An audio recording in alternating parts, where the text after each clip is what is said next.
فبأي آلاء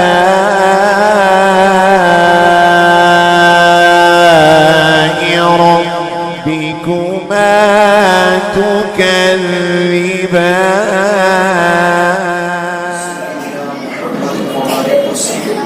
صلاة وسلام عليك يا رسول الله يا حبيب الله صلى الله تعالی علیہ وسلم. تو گزشتہ کل اللہ تبارک و تعالی کی قدرت اور اس کی قدرت کے جو آثار ہیں اس حوالے سے گفتگو سماعت کی کہ آسمان بغیر ستون کے کھڑا ہے. پھر آسمان جس کو ہم دیکھ رہے ہیں زمینی دنیا سے وہ گنبد نما اور اس کے اوپر بھی 6 آسمان اور ان کی شکل گنبد نما نہیں، پھر وہ کمان کی مانند تیر جیسا، تیر کی کمان جو آتی ہے اس کمان کی مانند 7 آسمان. ٹھیک، یہ ذکر ہوا. اب اسی قدرت کے اور آثار اور اس کی جو طاقت ہے، اس کی قدرت کا جو حال ہے اس کو مزید بیان کیا جاتا ہے کہ اتنا نہیں جو جس آسمان کو تم دیکھتے ہو صرف آسمان خالی نہیں. اچھا کیسا ہے؟ قرآن کہتا ہے وَلَقَدْ زَيَّنَّا السَّمَاءَ الدُّنْيَا بِمَصَابِيحَ. یہ بِمَصَابِيحَ کیا کہ جس آسمان کو تم اپنی نگاہوں سے دیکھتے ہو اس آسمان کو ہم نے چراغوں سے آراستہ کیا. سبحان اللہ. چراغوں سے آراستہ کیا، ستاروں سے جگمگایا ہے اس نے. ایک تو بغیر ستون کا آسمان ہے، بغیر کسی پلر کا آسمان ہے. دوسرا اس میں جو ستارے جگمگانے کے لیے لگائے نا وہ بھی بغیر کسی سہارے کے موجود ہے، بس ایسے ہی موجود ہے. تو یہ جو آسمان نظر آتا ہے یہ خالی آسمان نہیں، اس آسمان میں ہم نے کچھ چراغ رکھے ہیں. اچھا یہ چراغ کرتے کیا ہیں؟ کہ یہ جگمگاتے ہیں. اس کے علاوہ کون سا کام کرتے ہیں؟ اللہ آگے فرماتا ہے وَجَعَلْنَاهَا رُجُومًا لِلشَّيَاطِينِ. شیطان کو اس کے ذریعے مارا جاتا ہے. شیطان جب آسمانوں پہ چڑھتا ہے، چڑھنے کی کوشش کرتا ہے تو انہی تاروں کے ذریعے اسے مارا جاتا ہے. اچھا اور کیا کام ہے؟ اور ان شیطانوں کو پہلے تو اس سے عذاب دیا جاتا ہے اور دوسرا وَأَعْتَدْنَا لَهُمْ عَذَابَ السَّعِيرِ. قیامت میں ان کے لیے بھڑکتی ہوئی آگ رکھی. یہ ترجمہ ہوا. ٹھیک ہے، اس کو اس کی تفصیل سے اس انداز سے سمجھیے کہ اللہ تبارک و تعالیٰ نے یہ جو آسمان جو ہمیں زمین سے نظر آتا ہے اس میں ستارے رکھے، ستاروں سے اس کو جگمگا دیا.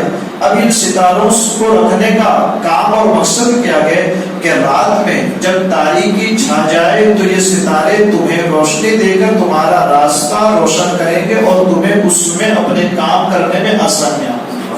یہ دوسرا کہا کہ جب فرشتے آپس میں گفتگو کر رہے ہو، فرشتے کلام کر رہے ہو تو شیاطین زمین سے آسمان پہ جا کر کے ان کی باتوں کو سنتے ہیں کہ وہ کیا باتیں کر رہے ہیں.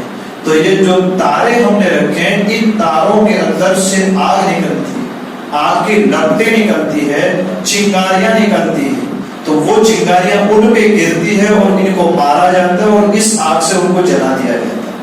تو یہ جو ہمارے یہاں یہ مشہور ہے کیا کہ کرتا تارا ٹوٹتا ہو تو بھئی آنکھیں بند کر کے کچھ مانگو جو ملتا ہے. میں نے ایسی جاہلانہ باتیں ہمارے یہاں نہیں ہے. تارا کب ٹوٹتا ہے؟ جب شیطان آسمان پہ چڑھنے لگے اسے مارنے کے لیے اللہ اس تارے کو اس پہ گراتا ہے تب تارا ٹوٹتا ہے.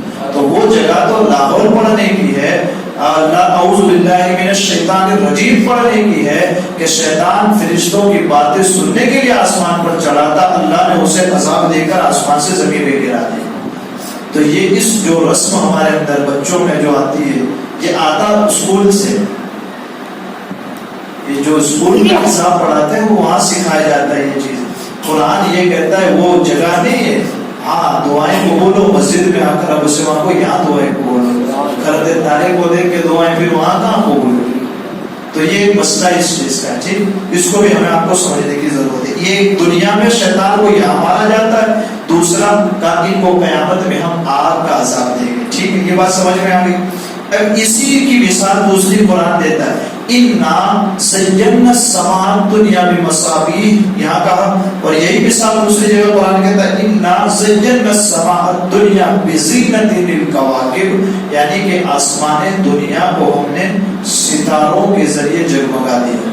سبحان اللہ۔ ٹھیک، اس سورہ صافات، یہاں سے ایک مسئلہ یہ سمجھ میں آتا ہے، حضرت علامہ اسماعیل حقی علیہ الرحمہ اس مقام پر فرماتے ہیں، اسی سے یہ بات بھی سمجھ میں آتی ہے کہ اللہ نے اس کائنات میں آسمان میں ستاروں کو رکھ کے روشنی فرمائی، تو اللہ تبارک و تعالیٰ کی مسجد میں، مسجد کی چھت پر بھی روشنی کرنے کا حکم اس سے پتہ چلتا ہے۔ سبحان اللہ۔ یہ ہے ہمارے علماء کی نظر اور ہمارے علماء کے علم کا حال کہ وہ آسمان میں ستارے دیکھتے ہیں اور پھر کہتے ہیں کہ اللہ کا گھر جو مسجدیں ہیں، تو جس طرح آسمان بنایا رب نے اور اس میں ستاروں سے جگمگایا، تو جب دنیا میں ہم مسجد بنائیں، اس کی چھت کو، اس کے اوپر بھی روشنی اور لائٹیں کرو جس کے ذریعے نیچے جگمگانے لگے۔